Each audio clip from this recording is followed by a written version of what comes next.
चलो अभी सब लोग यहाँ पर ध्यान दो। आपके टॉपिक का नाम है कॉल्स इन एरियर्स। ठीक है, अभी मैं इसको समझाऊं उसके पहले मैं एक बार आपको वापस बता दूं पूरा नाम है क्या होता। याद है मैंने आपसे कहा था कि आपको सिर्फ बेसिक्स याद होने चाहिए, बाकी हर बार हमें सिर्फ एक पॉइंट नया सीखना होता है। सबसे पहला क्वेश्चन राइज होता है कि सर कॉल्स इन एरियर का मतलब क्या होता है।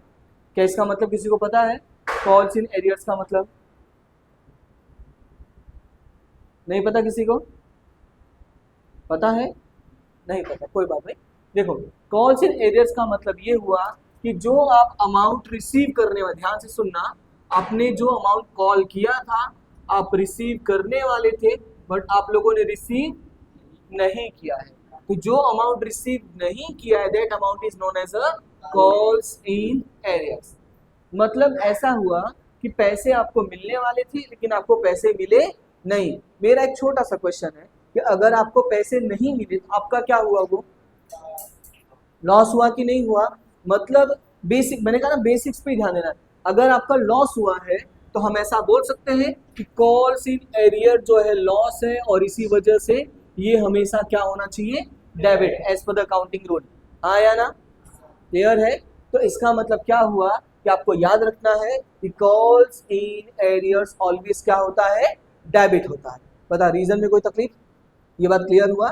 अच्छा, अब मैं थोड़ा सा आगे बढ़ता हूँ। आपको ये भी याद होगा कि हम लोगों ने अलग अलग सिचुएशंस देखे थे, जैसे एप्लीकेशन का देखा था, फिर हमने कौन सा देखा था? अलॉटमेंट का देखा था, और उसके बाद फर्स्ट कॉल का देखा था, फर्स्ट एंड फाइनल। तो उसको साइड में रहता है, इसे बेसिक समझते हैं। मेरा क्वेश्चन ये है कि एप्लीकेशन के टाइम पे क्या होता है? हम मतलब कौन? मतलब मैं पब्लिक बोलूँ तो चलेगा? हाँ, तो हम नहीं बोलते, हम बोलते हैं पब्लिक। यानी पब्लिक खुद जानती पैसे दे रही है। तो अभी हमें पब्लिक की तरफ से नहीं सोचना है, हमें किसकी तरफ से सोचना है? कंपनी की तरफ से सोचना है। अगर हम यहाँ पे कौन है? कंपनी है। तो यहाँ पे पहले हम अमाउंट क्या करते हैं? रिसीव करते हैं। पहले अमाउंट क्या करते हैं? अब एक बार बताओ, जब शुरू में ही अमाउंट रिसीव करते हो तो क्या इस टॉपिक में यानी एप्लीकेशन के टॉपिक में कॉल्स इन एरियर जैसा सिचुएशन आ सकता है? क्या इसमें कॉल्स इन एरियर जैसा सिचुएशन आ सकता है? नहीं आ सकता। क्यों नहीं आ सकता? क्योंकि पहले तो हम क्या कर लेते हैं? पैसे ही रिसीव कर लेते हैं। मतलब ये हुआ कि कॉल्स इन एरियर सिचुएशन इसमें आता नहीं है। यानी इसी वजह से एप्लीकेशन का हमें टेंशन लेने की जरूरत नहीं है। मतलब एप्लीकेशन के टाइम पे हमें इसके बारे में सोचने की कोई रिक्वायरमेंट नहीं है। तो इसको मैं यहाँ से रफ कर देता हूँ। हमें सोचना सिर्फ किस में होता है? अलॉटमेंट में या तो फर्स्ट कॉल में। क्वेश्चन ये है सर ऐसा क्यों है? तो बोर्ड पे ध्यान देना। सबसे पहले हम बात करते हैं अलॉटमेंट की। तो अलॉटमेंट में हम सबसे पहले क्या करते हैं?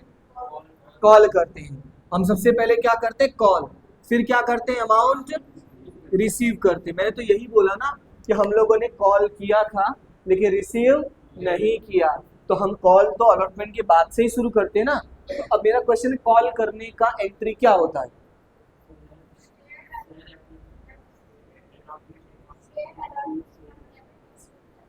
Share, allotment, account, debit. इसमें से ईमानदारी से बताना कितने लोगों ने घर पे रिवीजन किया था? ईमानदारी से।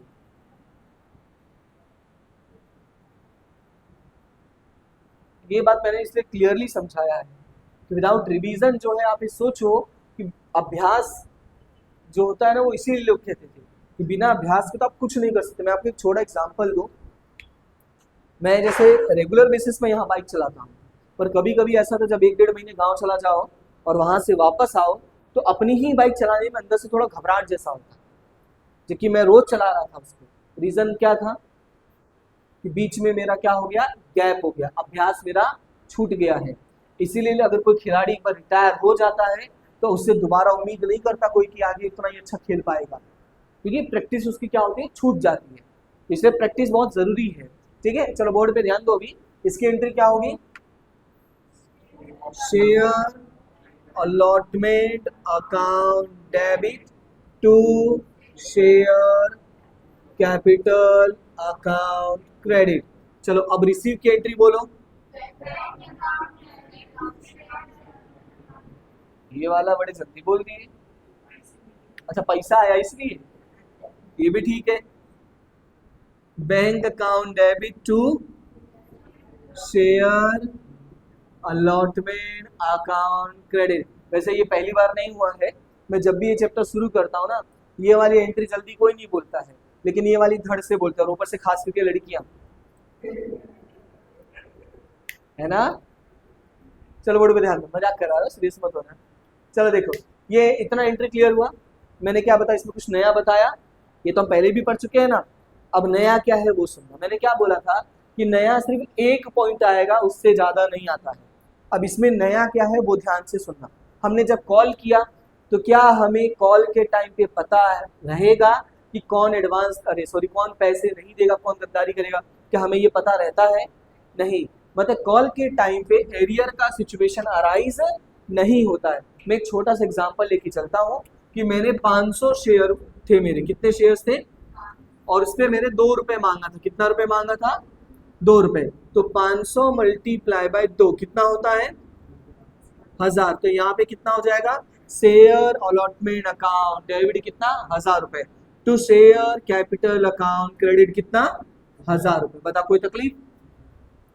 अब हुआ क्या, एक शेयर होल्डर है और उस शेयर होल्डर ने क्या बोला कि भैया मैं पैसे नहीं दे सकता। तो मैं बोला ठीक है मत दो, कोई बात नहीं, कोई और दे रहा है तो और दे रही है ना। अब क्वेश्चन ये सर उसका फिर क्या करना पड़ेगा? तो ऐसे मान के चलो ये 500 शेयर पे पैसे हमने मांगे थे, और एक जो शेयर होल्डर उसके पास कितने शेयर्स थे? 50 शेयर्स थे, उसने पैसे नहीं दिए। तो अभी मैं जो नहीं दिया ना उसके बारे में बात नहीं करूंगा, जो दिया है पहले उसके बारे में बात कर लेते हैं। दिया कितने लोगों ने? 450 लोगों ने। तो 450 लोगों ने दिया है, तो 450 गुणे कितना हो जाएगा? 2। पहले बताओ इतने में कोई तकलीफ? अब ध्यान से सुनना। तुम लोगों ने क्या बोला सर, कॉल सिनेरियो हमारे लिए क्या है? लॉस है, और लॉस ऑलवेज क्या होता है? डेबिट। तो यहाँ पे कौन सी साइड में लिखो, डेबिट साइड में या क्रेडिट साइड में? डेबिट साइड में ना, सीधी सी बात है, अगर डेबिट ही होता है तो इसका मतलब यहाँ पे एक एंट्री और ऐड हो जाएगी, और उसका नाम क्या लिखेंगे? Calls in arrears account debit. अब बोर्ड पे ध्यान देना, कितने शेयर्स आ गए उसके? 50। मल्टीप्लाई बाय 2 करो, कितना होगा? 100। और अलॉटमेंट अकाउंट में तो पूरा का पूरा जाएगा कि नहीं? 50 गुणे 2, 50 नहीं था सॉरी, 500 गुणे 2 कितना हो जाएगा? ये 1000। बताओ कोई तकलीफ? और ये कितना हो जाएगा? 900। बताओ कोई तकलीफ इतने में? अब कुछ बातें आपको याद रखनी है। नंबर 1 जो याद कर सकते हो, नंबर 1 वो ये है कि जहां पर बैंक आता है वहीं पे क्या आता है? Calls in arrears. क्योंकि पैसे जब हमको मिलेंगे तब वही हमें रियलाइज होगा कि हमको पूरे पैसे मिले या नहीं मिले। दूसरी बात, कॉल्स इन एरियर हमारे लिए क्या होता है? लॉस, और इसीलिए ऑलवेज क्या होता है? डेबिट। बता कोई तकलीफ? क्लियर है? अच्छा, मान लेते हैं कि जो शेयर होल्डर है कुछ दिन के बाद बोलता है कि भैया पैसे आ गए, दे दूं अब? तो हम बोलेंगे दे दे भाई। अगर उसने अब पैसे दे दिए, तो अब हमने पैसे दिए उसने, तो क्या हो रहा है सिचुएशन? हम पैसे क्या कर रहे हैं? अब रिसीव कर रहे हैं कि नहीं?